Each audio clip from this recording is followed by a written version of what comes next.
Excuse me, ma'am. My name is Samantha Langton, and I'm a member of the American Association of Equine Practitioners. And I'm running a petition for horse slaughter to return to the United States. There was a ban put in place in July of 2006. Would you like to sign our petition? Wait, what? The United States used to have horse slaughter, and now they don't? I'm confused. Well, let me give you some background information. According to the Congressional Research Service, the United States exported around 17,000 metric tons of horse meat. The primary countries we shipped to were France, Italy, and Japan.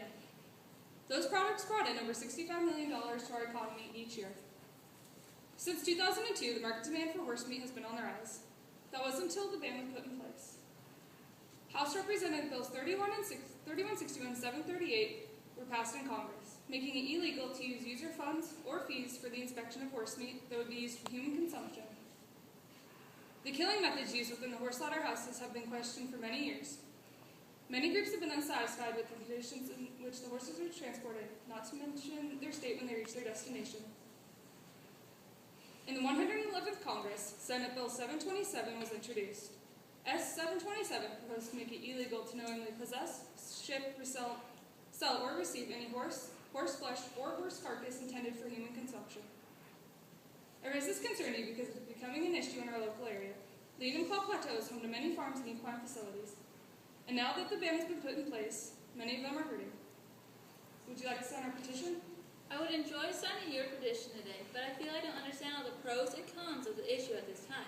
It sounds like it would improve. Horse slaughter is animal abuse. Don't let them fool you. My name is Matthew Bullock with the People for Ethical Treatment of Animals. PETA has more than 3 million members in the U.S. alone and concentrates on saving the lives of all animals. Horse slaughter is a problem we have currently come to stop, and I wish to keep it that way. These poor horses are already in pain, and the way they're being treated is horrible. I hope the animals don't get put into any more pain than they're already in. What's the treatment like when they're sent to slaughter? What people need to understand is when horses are sent to slaughterhouses, they spend their last few days of life traveling in trailers across the country, sometimes without food or water for days. According to the Humane Society of the United States, I read an article called The Facts on Horse Slaughter. I read in this article that undercover footage shot in these plants demonstrated how horrific these plants could be. Many horses were still conscious when they were shackled by a rear leg and hoisted in the air to have their throats cut. There is a history of animal abuse and cruelty at these U.S. plants, including horses being whipped in the face and birds on the killing floor. Slaughter is not euthanasia. It is a brutal and terrifying end for these horses. We should not be subjecting horses to being treated like this inside or outside our borders. Incidents like those are few and far between. I mean, come on. I'm Sam Hay, and I own many horses on Green Acres Thoroughbred Farm in Enumclaw, Washington.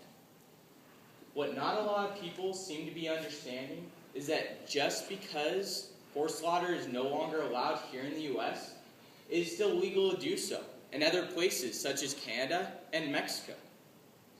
The Government Accountability Office reported that the ban had depressed prices of horses by over 83%. The owners of older horses had no way of disposing of them, aside from selling them to foreign slaughter facilities which did not offer U.S. humane slaughter protections. As a result, horses are not only trucked much further than what is necessary, they are also subject to mistreatments that would not occur here within our borders. If the ban were removed and horse slaughter brought back to the U.S., the horses would be put through a much more humane experience. You know, that sounds like a better idea than letting a horse travel for days to another country. But I don't see why we need to send them to horse slaughter to start with. Although we here in America don't rely on horse meat or other horse products gained by slaughter, our horse market is dependent on those slaughter facilities. In 2006, the market was going strong. The average cost to buy a horse then was $15,000 for the average thoroughbred yearling. In 2007, the ban was put in place. The cost to buy a horse then was $2,500. I know some people like to keep horses just as backyard pets, but for people like me, horses are a way of life. It's how we make our money. to pay bills, and simply to survive from. Once a horse gets into the later years of their life, they become pasture pets due to lameness and other causes. Not a lot of people want to spend money buying a horse that is going to do nothing for them except sit in a pasture eating up thousands of dollars in food every year. We have no place to send these horses and no one to sell them to. This ban is hurting the farmers, the horse breeders, and the horses that we have no money to support. As Matt said, it seems that the hauling of horses can be dangerous. But as Sam pointed out, he depends on the horses that are sent to slaughter to run his business. Would you like to sign our petition? Wait 1 second. There is no such thing as an unwanted horse. My name is Rebecca Blake, and I work as an equine therapist. Equine therapists work to improve the mind, bodies, and spirits of children and adults with disabilities through equine-assisted therapy. One of our business partners, Little Bits Therapeutic Riding Center, which is located in Woodinville, Washington, states on their website that these programs provide life-changing benefits that include strengthening muscles, decreasing bone weakness and joint dislocation, improving hand-eye coordination, and enhancing balance. These benefits can improve a rider's overall health, which in turn can increase life expectancy. Someone is always looking to add a horse to their life. If people cannot afford to feed their horses, then they should send them to animal shelters, which our tax dollars already pay for. These shelters allow horses to live a full, healthy life without the result of being slaughtered. I must agree. In my opinion, human health should come before animals' health. Using horses to save or help the humans and saving the horse's life sounds like a better idea than sending them to slaughter, but has it been proven? Franklin Levinson from Equine Facilitated Learning said that it has been proven that just being in the vicinity of a horse changes our brainwave patterns. He goes on to say that they have a calming effect, which helps stop people from becoming fixated on past or negative events, giving them an overall positive experience. This is why horses are not unwanted. The patient doesn't even have to ride the horse. Just being around them is beneficial. If they are too old or too lame to be ridden, people can still benefit from them. That is why no horse should be sent to slaughter. Hi, I'm Levi Norton, and being a livestock auctioneer, I've been around the horse market for many years.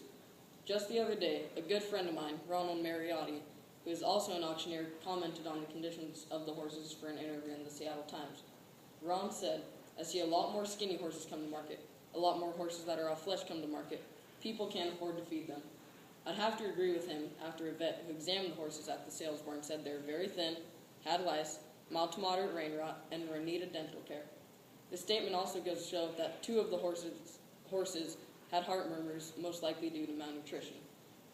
That sounds like a better idea than letting the horse live its last few years suffering. I can't stand to think that an owner could just watch their horse slowly die in their backyard.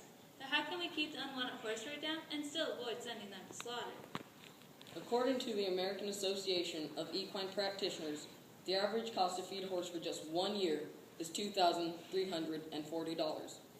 That price does not include vet and farrier costs, not to mention that the hay cost is rising fast and fluctuates with the market since it's a commodity product. The biggest problem overall is that the average horse can live to be about 30 years old. People usually can't care for them that long, resulting in unwanted or abandoned horses. The best way to help these horses is by sending them to slaughter. That way, the horse is being put out of its misery and still can serve a purpose to people. We used to use horse meat to feed our zoo animals in America. We also used horse to create products that include ink, cement, polish, and many others. If we bring back horse slaughter, it will overall help our economy get back on its feet by creating new jobs for people. As Rebecca said, the horses can be used in rehabilitation facilities. But Levi has a good point about the horse's health. The horses are suffering and can be used in many other ways. Would you consider signing our petition? If this is going to help American families get back on their feet, it's well worth it to me. Hold on a moment, ma'am. My name is Cole Snyder. I own and operate the Rocking S Equine Transportation Company out of Enumclaw, Washington. I'll have you know that at the time this ban took place, there were only 3 major horse slaughterhouses operating in the United States. Of these 3, 2 of the plants were located in Texas. The Dallas Crown out of Kaufman and the Beltec Corporation out of Fort Worth. The only other remaining slaughterhouse was Cavell International, which operated out of DeKalb, Illinois. Now, as an equine transporter, I can tell you it is a ridiculously expensive process to ship any animal, so far away from our state of Washington simply to be slaughtered. But put distance aside, accidents are all too common on the road, especially with the large capacity double-decker trailers used by most slaughterhouses. In fact, in an article by the Humane Society on the transportation of slaughter-bound animals, these trailers were quoted as forcing animals into unnatural or stooped positions.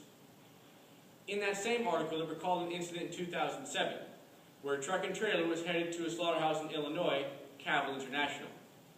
The driver ran a red light and the trailer was overturned. Even after working for 9 hours, all the horses still couldn't be freed. 5 horses died on site and an additional 6 died from injuries later on. Wouldn't 3 horse slaughter plants still create a lot of new jobs? That may seem like a good idea, but depending on the size, the average slaughterhouse houses anywhere from 50 to 130 employees per plant. And these are not managerial positions. They are low-end, poorly conditioned, minimum wage paying jobs. The average slaughterhouse worker is paid under $30,000 a year. So take a step back and look at the big picture. If this ban is put back into place, that is creating less than 400 jobs at the cost of thousands of horses' lives. Horses served humans for thousands of years. It is absurd to think that this is how we will repay them. We've had many people talk about this issue today. Matt started us off talking about the horse's journey through horse slaughter through transportation to being slaughtered. Sam pointed out that he depends on the horses that are sent to slaughter to properly and successfully run his thoroughbred operation while still maintaining a profit. Rebecca, an equine therapist, said that the horses could be used in rehabilitation facilities, benefiting both horses and humans. Without having horse slaughterhouses open, auctioneers like Levi are seeing a lot more skinny and unwanted horses come to market. Last to speak today was Cole. He pointed out that horses did not benefit from being sent to slaughter because of the poor conditions that they're forced to be in. Now that you've heard the facts, I hope you understand why I started this petition. We've been slaughtering horses for many years, and the conditions were just fine then as they are now. Horse slaughter has even brought money back into our economy. I urge you to sign our petition. I've listened to both sides of the argument and taken each side into consideration. I'm sorry, but at this time, I don't feel comfortable committing myself to signing your petition today. I appreciate your time and thoughts, but I feel that the issue against horse slaughter in the United States is a bigger decision than thought earlier today. What would you